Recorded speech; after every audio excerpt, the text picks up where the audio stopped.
করেছিলেন এবং সেখানে তারা শান্তিতে বসবাস করেছিলেন। তো বাংলাদেশকে মদিনার আদলে স্টাইলে আমরা যদি একটা রাষ্ট্র কায়েম করি বাংলাদেশকে, তাহলে সেই শান্তি প্রতিষ্ঠা হবে না? হবে। আপনারা কি আশা করেন যে ইনশাআল্লাহ আগামী দিনে বাংলাদেশকে মদিনার ইসলামী রাষ্ট্রের মতো আমরা ইসলামী রাষ্ট্র কায়েম করব ইনশাআল্লাহ? কি রাজি আছেন? আচ্ছা, এখানে রাজি থাকলে আরো দুটো কথা জানতে হবে। এক নম্বরে আল্লাহ তাআলা বলছেন যে তুমি গোলামি করবে, তোমার রবের নফসের গোলামি করবে। আল্লাহর গোলাম, আল্লাহ যেটা বললেন আমি মানে নিলাম, আল্লাহর গোলাম হয়ে গেলাম। কিন্তু মন বলল, আপনি মনেরটা শুনলেন, আল্লাহটা শুনলেন না, কার গোলাম হলেন? মনের গোলাম, নফসের গোলাম। আল্লাহ বলছেন যে খবরদার, তুমি কি দেখেছো ওই লোককে যে আল্লাহকে বাদ দিয়ে নিজের নফসকে গোলাম হিসাবে, রব হিসাবে গ্রহণ করে নিয়েছে, এলাহ হিসাবে গ্রহণ করেছে? তাহলে আমরা এলাহ হিসাবে, হুকুমকর্তা হিসাবে মনকে গ্রহণ করব না, আমরা হুকুমকর্তা হিসাবে গ্রহণ করব কাকে? যদি বলেন কাকে? আল্লাহর হুকুমই আমরা মানব। যদি একটু কষ্ট হয়, কথা বলেন, কষ্ট হলে মানবেন? আল্লাহ রাসূল বলছেন যে তুমি তোমার মনে চাইলেও তুমি আল্লাহর আইন মানো, মনে যদি না চাই তাও তুমি আল্লাহর আইন মানো। কি পারবেন? এটা যদি পারেন ইনশাআল্লাহ এদেশে ইসলাম কায়েম হবে। এখন আসুন, আমাদের দেশে কি ছিল আর বর্তমানে কি হয়েছে, আগামীতে আমরা কি করব? লাঠি নেবেন নাকি? না, রাসূল সাল্লাল্লাহু আলাইহি সাল্লাম আমাদেরকে রাস্তা দেখিয়ে গেছেন যে তোমাদেরকে আল্লাহর আইন মানতে হবে, দল গঠন করতে হবে, কোরআন হাদিস পড়ে চরিত্র ভালো করতে হবে, ভালো মানুষকে দিয়ে দেশ চালাইতে হবে। ভালো মানুষ যদি না হয় তাহলে কি দেশটা ভালোভাবে চলবে?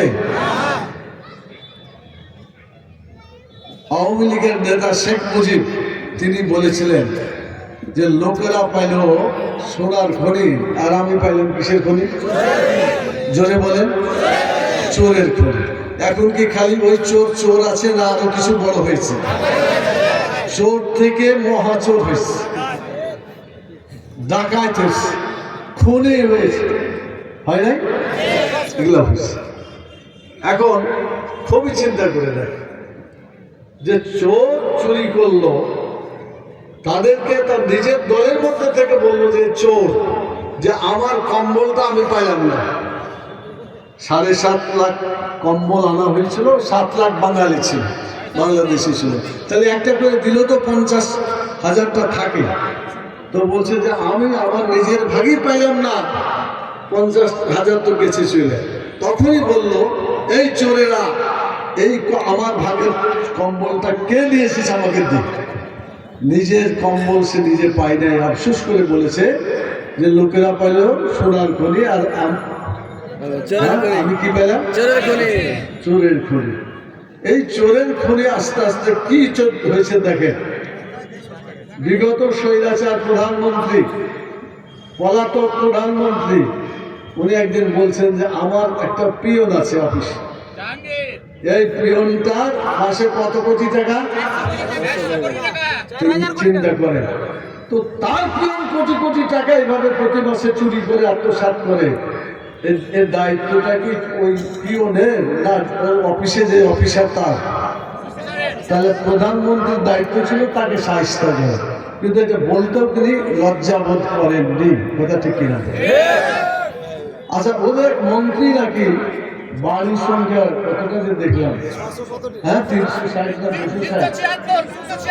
376। একটা মানুষের বাড়ি কি 376টা লাগবে? এতগুলো বাড়ি। তো এই চোর আর ডাকাতদের বিচার হওয়া ছাড়া এদেরকে বাংলাদেশে নির্বাচন করতে দেওয়া উচিত? আমাদের বক্তব্য স্পষ্ট। অভিযুক্ত লোক, চোর, ডাকাত, খুনি, মানুষকে যারা হত্যা করেছে, জেলে দিয়েছে, অমানসিক ভাবে অত্যাচার করেছে, তারা শুধু অত্যাচারই নয়, মারতে মারতে তার জীবন শেষ করে দিয়েছে। লাশটা কোথায় ফেলেছে লাশেরও চিহ্ন পর্যন্ত রাখে না। মানুষ মারা গেলে লাশ পেলে আমাকে সান্ত্বনা করে, সান্ত্বনা পায় যে আমার ছেলের, আমার স্বামীর লাশটা আমি এখানে আছে, কবরটা জিয়ারত করে আসি। কিন্তু বিগত স্বৈরাচার এই কাজটাও জনগণকে পেতে দেয় নাই, এত অত্যাচার নির্যাতন করেছে। আয়নার ঘর নাম